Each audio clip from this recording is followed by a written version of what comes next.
The cracks in Meghan Markle's carefully crafted image are showing again this time, at the heart of the Invictus Games. According to sources close to the organizing team, Meghan reportedly flew into a rage after the Invictus CEO flatly refused her request for a private jet to ferry her and Prince Harry to the upcoming Games. For an event built on sacrifice, resilience, and honoring wounded veterans, Meghan's insistence on luxury travel has struck a jarring note, one that's increasingly hard to ignore. This latest episode exposes what critics have long argued. Meghan's approach to the Invictus Games is less about supporting veterans and more about maintaining her personal brand of celebrity grandeur. The Invictus Foundation has always prided itself on humility and authenticity, values that stand in direct conflict with Meghan's relentless appetite for extravagance.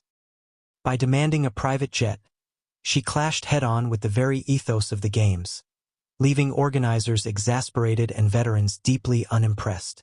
What makes this outburst even more controversial is that Invictus is already under financial strain.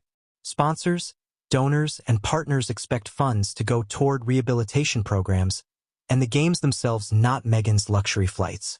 Her expectation of being treated like a Hollywood star, while soldiers and families sacrifice comfort and resources to participate, has been branded tone-deaf at best and exploitative at worst. The CEO's refusal to indulge her demand was not just a financial decision, it was a moral stand against the creeping commercialization of an event meant to spotlight heroes, not celebrities. Observers have noted a growing pattern. Meghan's presence at events often overshadows the actual purpose. Rather than blending in to amplify the voices of veterans, she routinely positions herself at the center of attention, with photographers conveniently capturing her at emotional moments, dressed in designer ensembles. This latest clash only cements the perception that she sees Invictus less as a veteran's cause and more as a stage for her own public relations campaign. The fury over the denied jet also hints at the broader tension between Meghan and the Invictus leadership. While Prince Harry remains closely tied to the Games he founded, insiders suggest Meghan's influence has created rifts behind closed doors. Her push for luxury perks, red carpet treatment, and exclusive arrangements has made it increasingly difficult for the charity to balance its true mission with the demands of her celebrity lifestyle.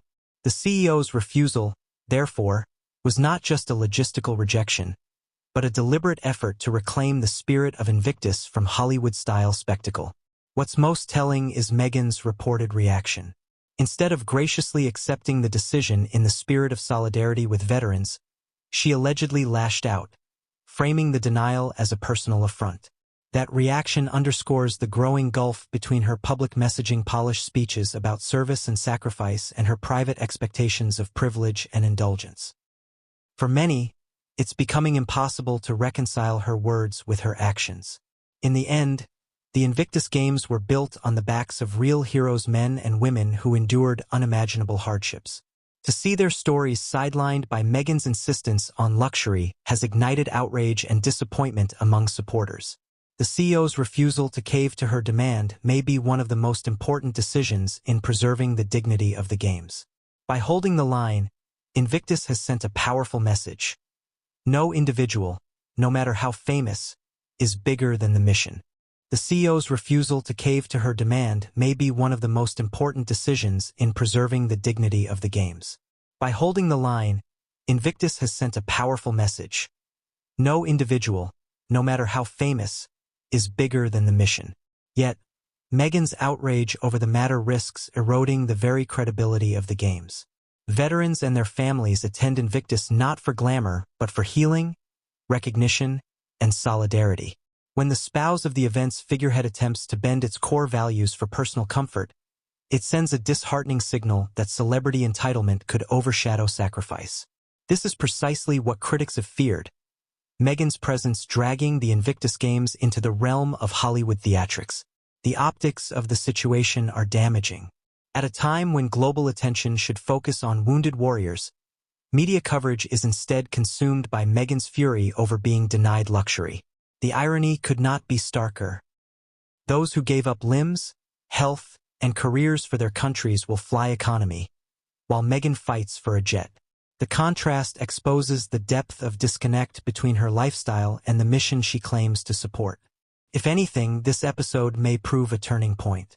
The Invictus leadership, by refusing to bow to Meghan's demands, has reaffirmed its loyalty to veterans, not to celebrity spectacle.